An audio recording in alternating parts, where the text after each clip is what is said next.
to your operation room. And at that point, you've already like put on your, what do you call that, scrubs. You've scrubbed yourself and put on the scrubs, and you have your mask on, you have your whatever, you're decked up to operate. At that point, you say, Gandhi Vamsramsate Hastat Tvakchaiva Paridahyate. Everything is shivering and shaking. I don't think I am cut out for this. I shouldn't be doing this. अब मुझसे नहीं होगा बाबा. And at that time,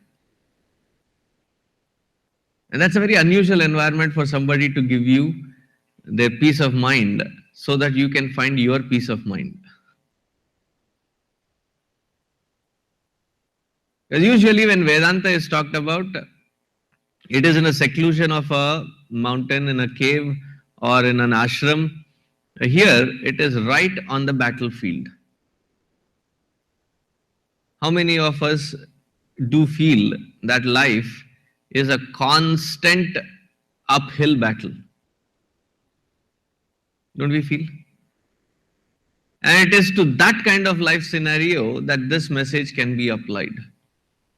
And Pujya Swami Madhusudana Saraswati ji, another great stalwart in Vedanta Shastra, who actually approved Goswami Tulsidas ji's Ramayana to be an acceptable version.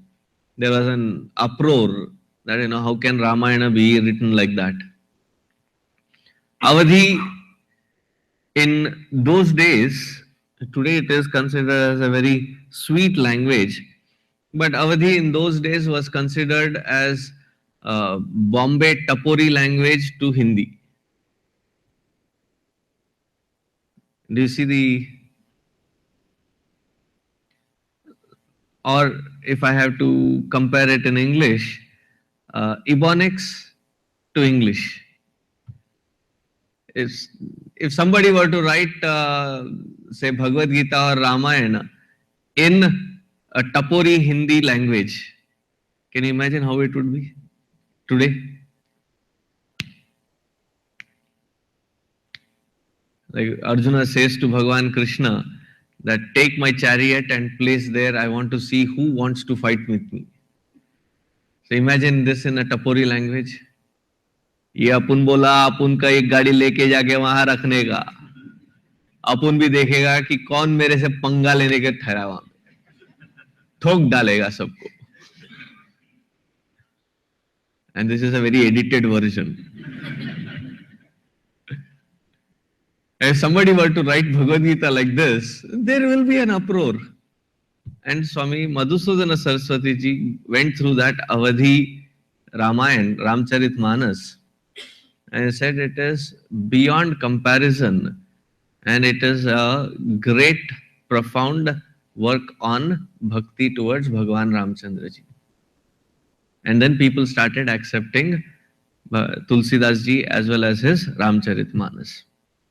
He has composed this Gita Dhyanam as a tribute to Bhagavad Gita itself. So, I would insist that many of us or all of us should have learnt it. But even if not, please chant along with me and do exactly like how your kids do.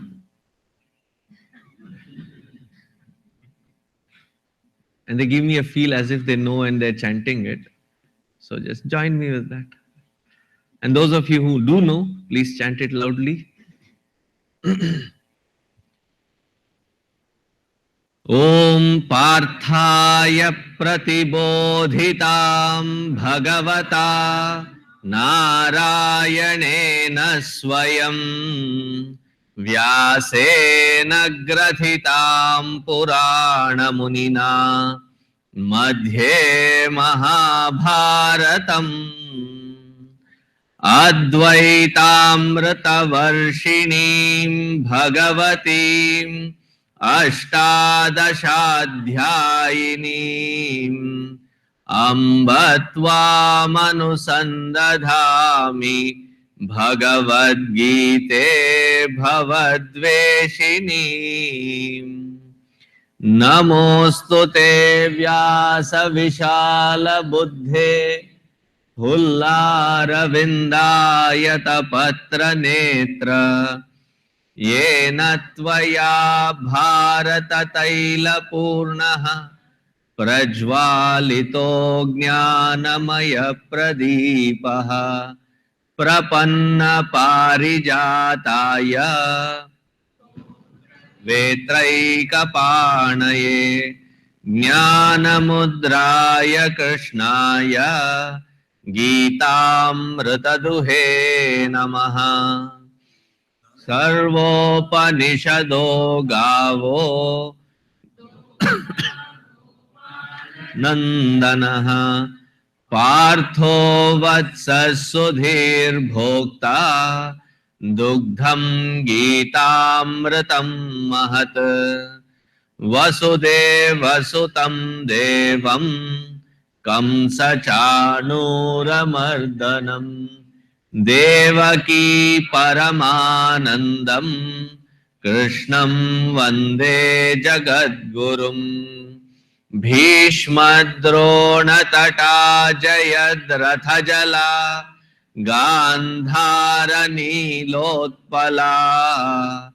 शल्यग्राहवती कृपेण वहनी कर्णेन वेलाकुला अश्वत्थामविकर्णघोरमकरा दुर्योधनावर्तिनी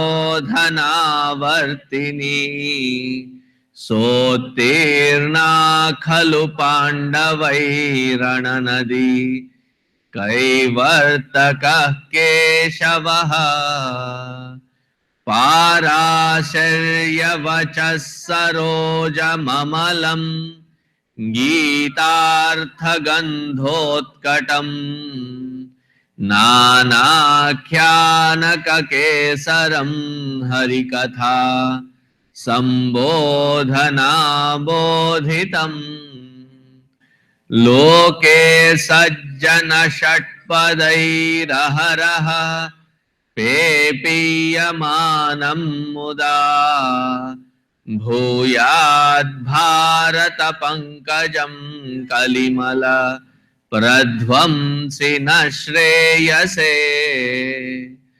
मूकं करोति वाचालं पंगुं लंघयते गिरिं यत्कृपातमहं वन्दे परमानन्दमाधवम् यं ब्रह्मा वरुणेन्द्ररुद्रमरुतः स्तुन्वन्ति दिव्यैस्तवैः वेदैः साङ्गपदक्रमोपनिषदैः गायन्ति यं सामगाः वस्तिततद्गतेन मनसा पश्यन्ति यं योगिनः यस्यान्तं न विदुःसुरासुरगणाः देवाय तस्मै नमः देवाय तस्मै नमः। सर्वोपनिषदो गावो, all the Upanishads, if they take the form of a cow,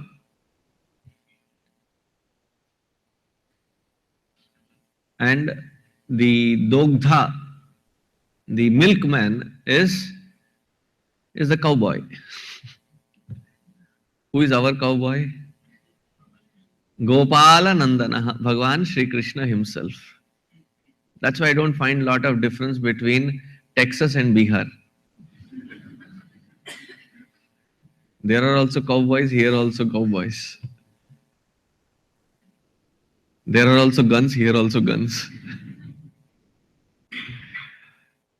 Dogdha Gopala Nandana.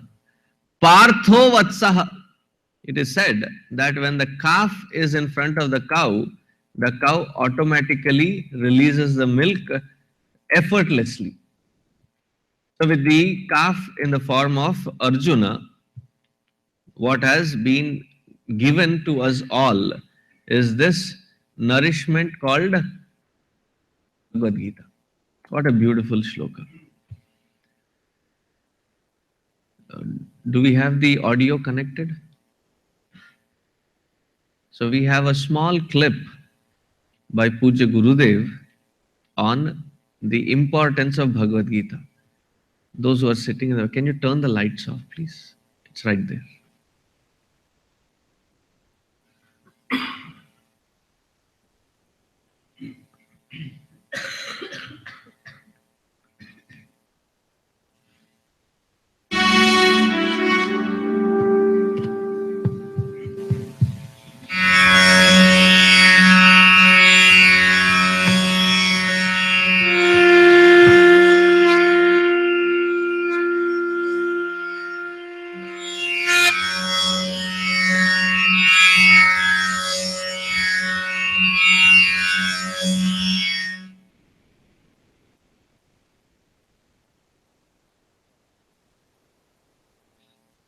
Bhagavad Gita, it is pointing out the higher ideal, the greater possibilities in human beings, the higher truths that we can experience, reach out, and actually arrive at.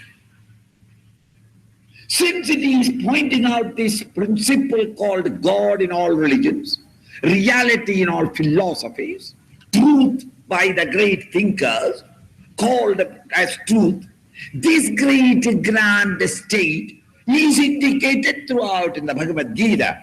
And therefore Bhagavad Gita also has been given the status of a scripture, but it is a scripture with a difference. The scriptural master Krishna happened to be talking to an individual who is highly involved in life.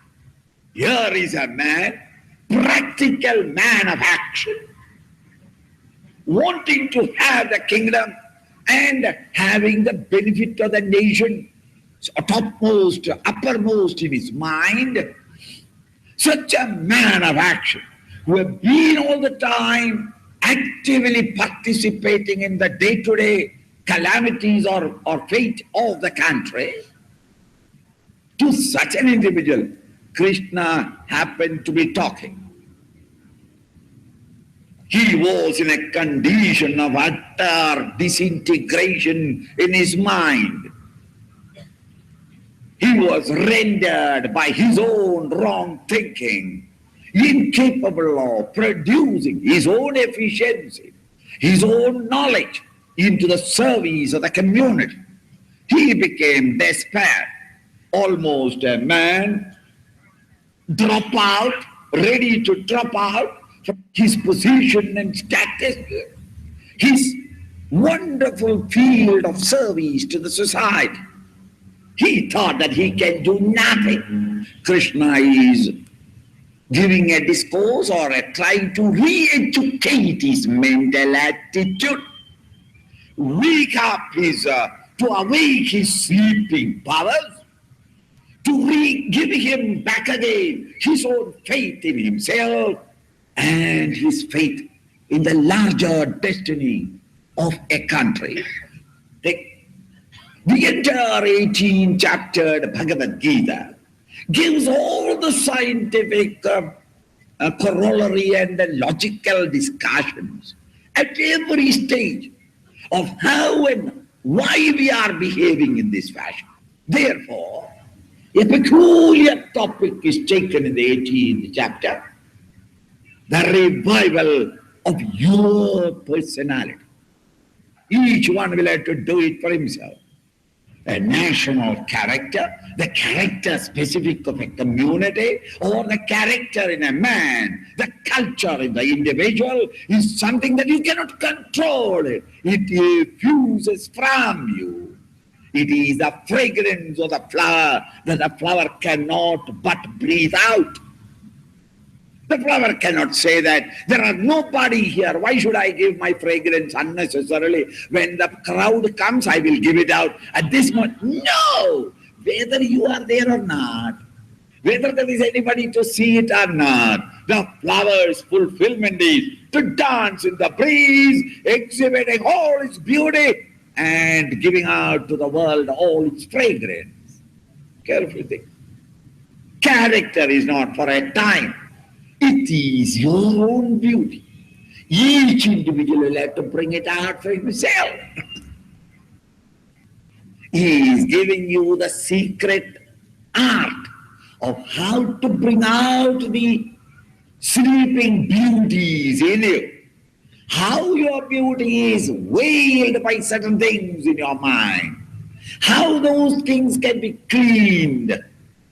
And how the beauty that is already inherent in each one of us can be brought to display. Not only for others to see, but for you to enjoy in terms of your own achievements and brilliancy of your own action. It is a very important theme, most appropriate at this period of history in our country. And he gives very many methods. All of them, the principle is the same, but he is addressing over the shoulders of Arjuna to the masses of humanity all over the world, that it is universal. He is discussing the mechanism of the human being with which he is contacting the world outside and responding to the external stimuli. And he is telling you only the universal, universal scientific processes or technology by which you can readjust your own personality.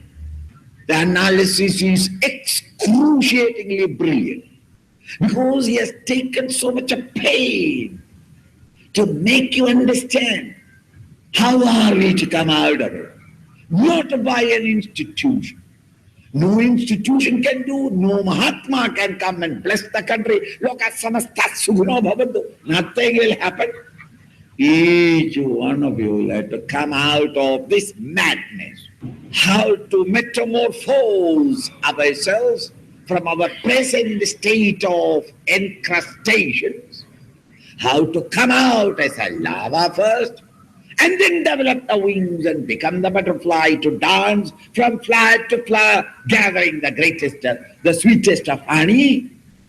This metamorphosis of our own personality is the theme. It is most appropriate that as a textbook upon the technique of right living,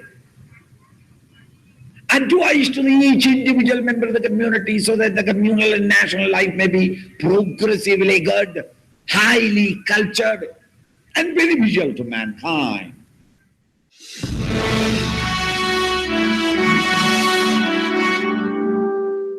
Can you enlighten us?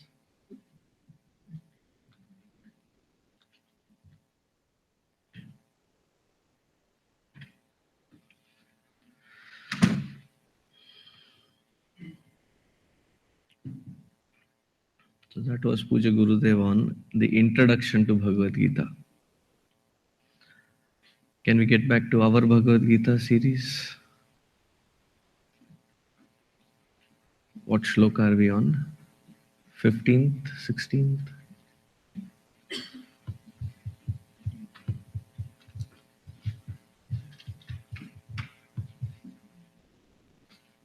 I'm waiting for somebody to give me a cue. 14th, 15th completed. So 16th. Good. So pull out the 16th shloka of the 5th chapter.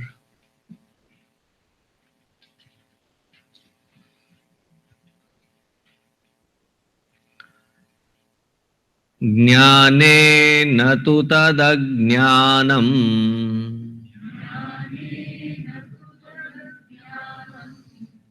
yesham nashitamatmanaha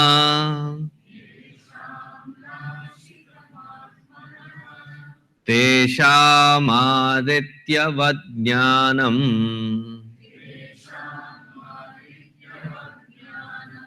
prakashayati tatparam.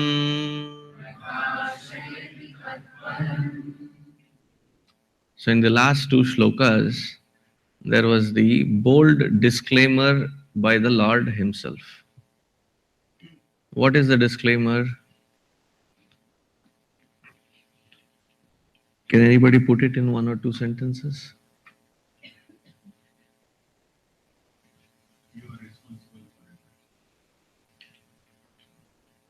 You are responsible for your responsibilities, and you are also responsible towards the results of those actions as well. Somewhere there is a deep disconnect that I perform my actions, and suddenly when the results come, then there is the sense of disowning one's own, or disassociating with one's own actions and their results. So once we were with Puja Gurudev, and there was this Amma, and we had known her, and she was, even Gurudev used to call her Amma, and she was like a universal loving mother. And she went to Gurudev. She must have been about 60, 65. And she sat with Gurudev, and we were all in the adjacent room. So we don't know what she said to Gurudev. Suddenly Gurudev, bends down and looks through the door, and he claps and says, "Come, come, look at a miracle." We all rushed in. Gurudev never talks about miracles. He talks only about jnana. He says, "Come, come, check a miracle."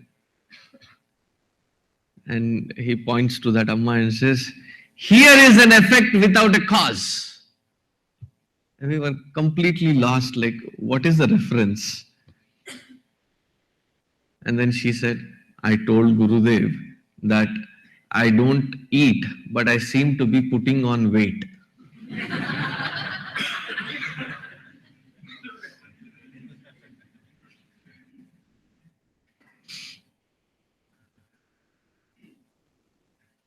There cannot be effect without a cause. And who is the cause? I am the cause for my own situations. Directly or indirectly, the entire world of matter, material, and people intersect through various experiences to come into our lives only to give us the result of our actions.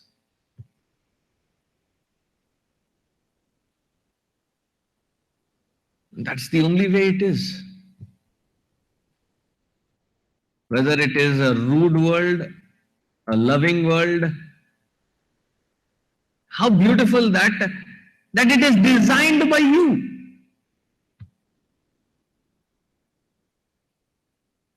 So now tell me, what kind of a world, what kind of an experience do you want? And there is nobody out there that can stop you from gaining or reaching to that kind of world. That's why when I say that, people say, my life sucks. I'm sorry to hear that, but it is because you are a sucker. Yes, you have created that kind of an environment for yourself. And there is no point, Bhagavan says, na adatte sukrutam, that he is not responsible for your better or your papa karma. The results of it has to be borne by each individual. Just because I have done something wrong and in lieu of that I am now doing something good, that good does not cancel your bad. You will have to go through for whatever you have done in that experience. Good is a separate account, bad is a separate account. Yes, sir. You touched on this last week, and driving home, I thought about getting bad in mind. And it occurred to me that maybe what your thoughts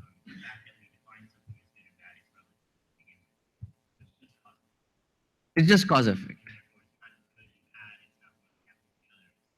There's effects, so therefore we judge something as good, it could be bad. Someone else did something as bad, it could be good. So it's just your response.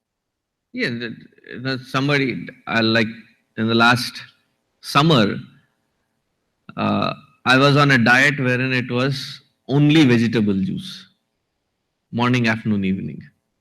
And somebody came down to visit, and it was 60 days continuous. So somebody came down uh, and they looked at my green juice or red juice and on the table, and they're like, "Ew, that looks so bad." And that is their perspective. For every situation, if I like that, then I term it as good. If I don't like it, then I term it as bad. And it's a purely whimsical pattern of my mood at that time. And we have been conditioned to work based on our moods, on our likes and dislikes. So a better way to define that would be right and easy. The choices that we have are right and not right versus wrong. There are different gradations or shades of easy. It takes a lot of courage to do that which is absolutely right. And that is what goes into constructing our better, brighter future. There are no kids here, right? Okay. Tell me, if provided an opportunity, do we cut corners?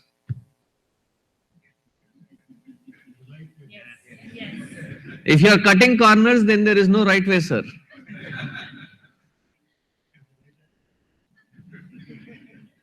I had a beautiful wisdom the other day, and he is the window and the gutter cleaner, the company. So his slogan was, "We don't cut corners, we clean them to precision." That was a very beautiful message. So coming back to all of you, do you cut corners? Whether it is a recipe for cooking or a recipe for life, we want short, fast, effective, that we think effective.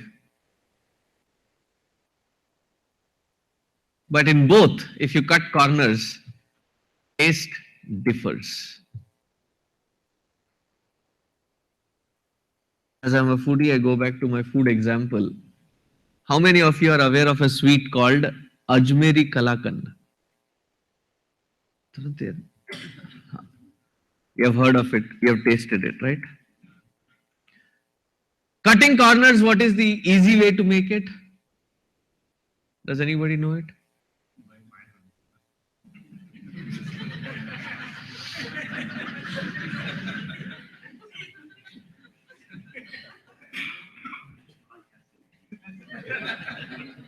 Is your other half here?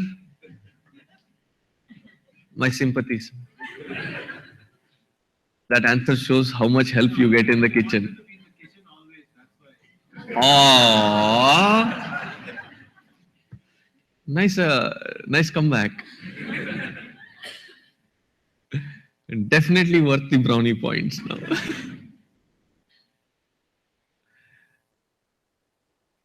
So just the other day, somebody brought prasad. It was offered and it was given. Not that I'm a very sweet person. So since it was offered as prasad, I took it. And I said, "Who made it?" And I turned around. And that Amma who was there, I made it. So I looked at her and said, "Shortcut, huh?" This you can do it in 20 minutes. But the other one you have to do it takes hours to make it. But then my next question to her was, what is the taste difference? Lookalikes, we can have plenty. What is the difference in taste experience? It doesn't cut it to that one. Okay, since I have brought that topic, the cutting short is making it with ricotta cheese. Oh, okay. Now we can also try it. No, that was not the intent of the discussion here. If you cut corners, the taste, texture, and experience is diluted. Similarly, in life, when you cut corners, if you're okay with the results, Godspeed, fine with you. There are no complaints. But it seems like we do cut corners and we expect the same amount of texture, same amount of experience, that which we have had when we don't. And the worst thing, there are always those one or two irritating people who never cut corners who are standing there. And when you look at their life and their experience and you immediately compare it with yourself, man, they are enjoying it. Look at me. My life sucks.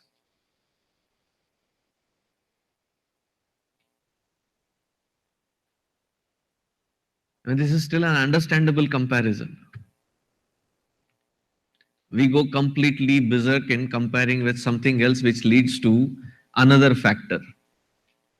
And this is one commonly asked irritating question. Irritating for the one being asked to answer.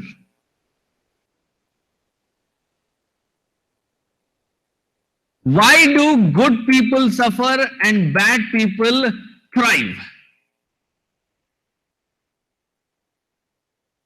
What are you making that entire logic off of? Again, our definition of good and bad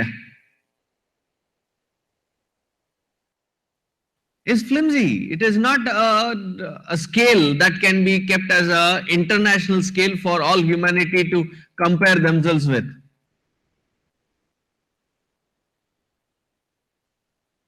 And who has given us the permission to compare anybody in the world from our high horse of righteousness to saying that they are bad people? Do we even know if they are bad?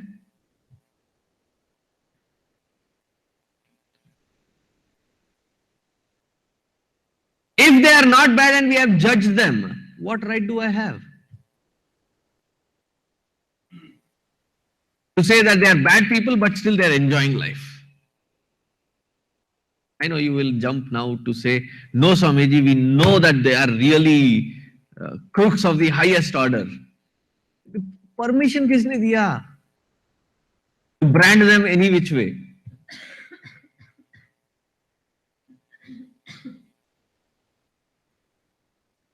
And when they say that good people suffer, do you know who they are talking about? Ah, da, da, da, da, da, da, da, da.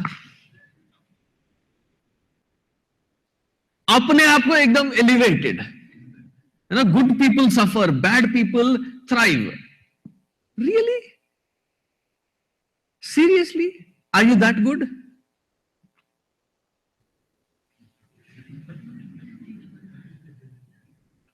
No, I'm not asking your opinion about me. I'm talking about yourself.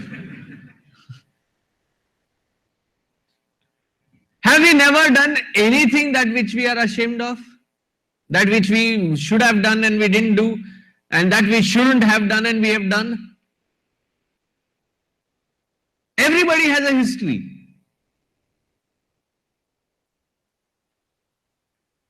It's not like एकदम भूत के धुले हुए एकदम अभी अभी आए हुए मोती हैं.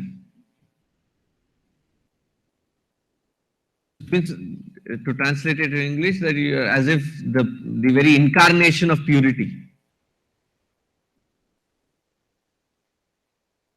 Now I carry an opinion about myself that I am not that bad, but I'm good enough. No, Raja Harishchandra, he was the epitome of truth. When we listen to his story, he suffered every possible misery that there can be in his life. But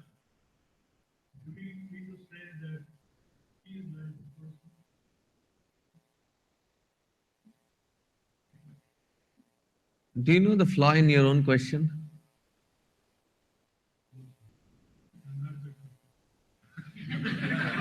Oh, decide first, okay? You can't be this flippant. When I asked, are you really that good? You said yes. And now when it is convenient, you suddenly change your own word. With regard to this question, I am not that. Ah, come on. That ain't cutting it. Now, Raja Harishchandra's example, there are two aspects to it to understand. That when he was in his earlier lives, few lives ago, as that jiva, there is a story that comes in another Purana which refers to his wretched behavior as a chief of a tribal and how he had tortured different people. And that experience culminates him in being the Raja Harishchandra.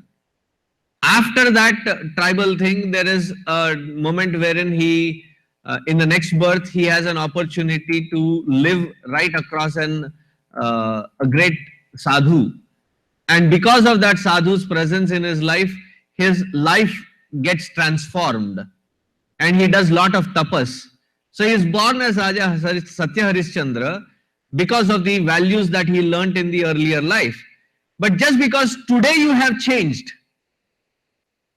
it is not that your past will not catch up with you.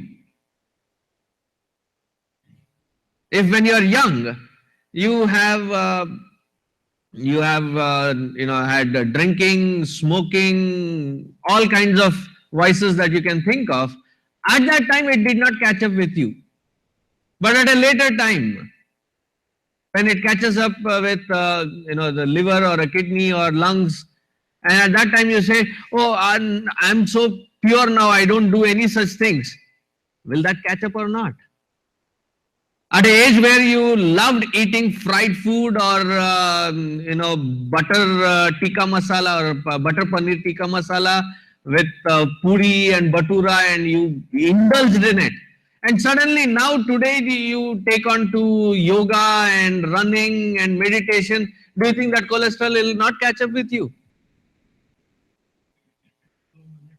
And then when cholesterol does catch up with you, do you say, but now I am okay, I am doing good things? No, that will still catch up. So what is your next question? I don't think there should be a question, but still. What is the timeline between doing good and bad? No, that should not be an amusing question to all of you, because this was catered to when we started this whole topic. At each action that we perform, the result of it varies. And the example that I had taken was different seeds have different germinating and the ability to give us the produce in different environments. And for each one of us, for that environment to be created so that it gives me the result of my past experiences, they have to align themselves. That is why Bhagavan says, Gahana Karmano Gatihi. It's not that easy other than Ishvara for them to understand how these matrix has to match to end up giving us that result. As much as it is your punya prarabdha to be in a satsang. Now I have to think about myself also. What wrong did I do? I'm just taking it as an example. Don't take it personally. To come to an intersection to have this crowd.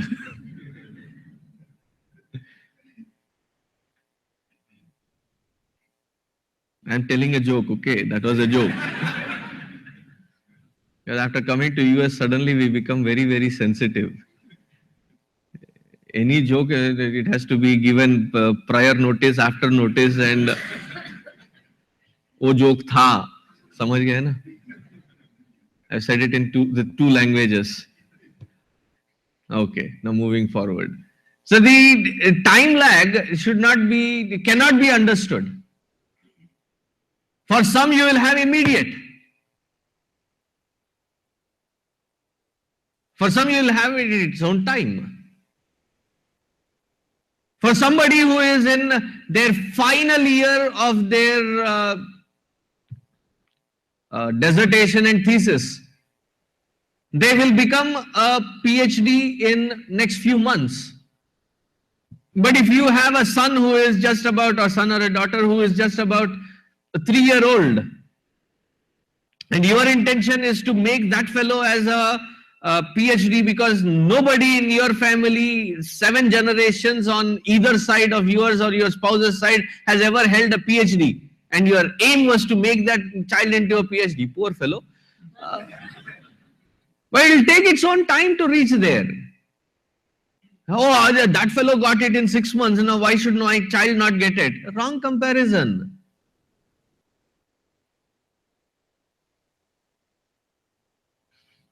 To understand that Ishvara as karma phala data, that nothing happens without his will.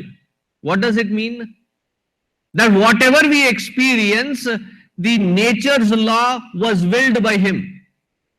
But how we reap the benefit of that nature's law, whether it is a blessing or a curse, it depends on our intensity and module of working with the law or against it.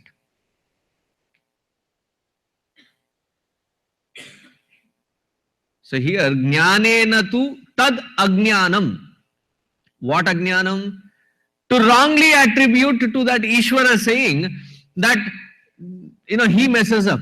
I did everything right, but that God, he didn't like me, therefore he messed up my results. No, it cannot be. Recently, I was at somebody's house for Bhiksha, and she attends, the Sunday gathering. So she was serving food, and the husband was being very humble and polite, and she is like on the higher end of prankster and jokes. So he was like, hope you like, whatever has been made. Is being very gentle. And she says, if I understand your Bhagavad Gita classes rightly, then whatever you are getting, though it is I who have cooked, but it seems like it is your prarabdha.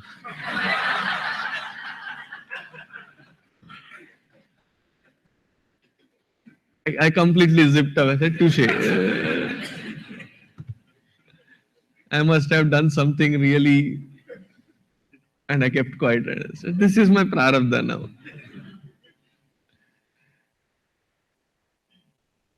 That is the absolute clarity that amazing thing is, if the same clarity is seen while things are applied to us, then it is called jnana. We distance ourselves from this, that is called ajnana. Jnanena tu tad ajnanam esham nashitam atmanah.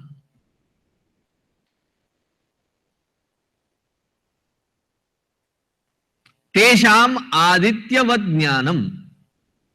Those who have destroyed this ajnana, which is there in our hearts, with the jnana, proper understanding, when that knowledge shines forth as aditya, like the brightness of sun,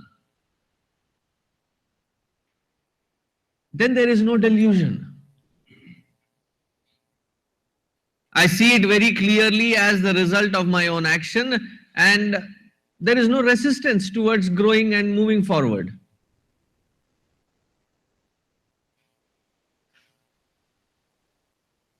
Swami, quick question. If you are really concerned about the immediate action or the immediate past action, if there is a baggage from the previous life, and if it is going to affect what we are doing right now, and we are not aware of it, how are we supposed to take that into account?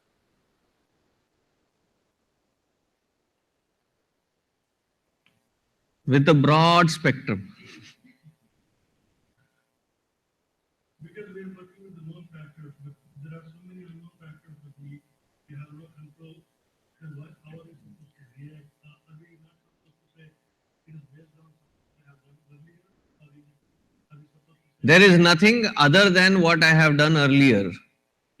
Therefore, the past, maybe you got an opportunity to hear in the past and you didn't pay attention that you got this result or you're going through this particular result. But moving forward, because our actions can only impact the future but not the past. So develop the depth in oneself to digest the past and the effective result of clarity so that it guides your future in such a way that such reminiscence of your past doesn't hurt you but become a blessing.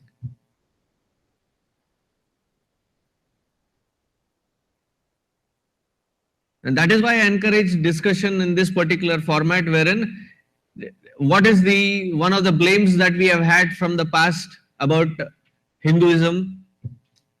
That nobody answers. We have so many things. How do we change it? To provide an environment wherein that clarity can be gained. That past baggage is really huge. But just because it is huge and me sitting here feeling bad doesn't help it. I have to take a proactive method to reduce it and to make sure that the future is better. One step at a time. One individual at a time. One question at a time.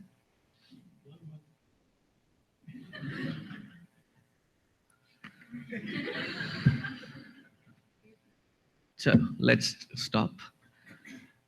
Om Shanta Shanta Shanti Harihi Om Shri Gurubhyo Namaha Harihi Om.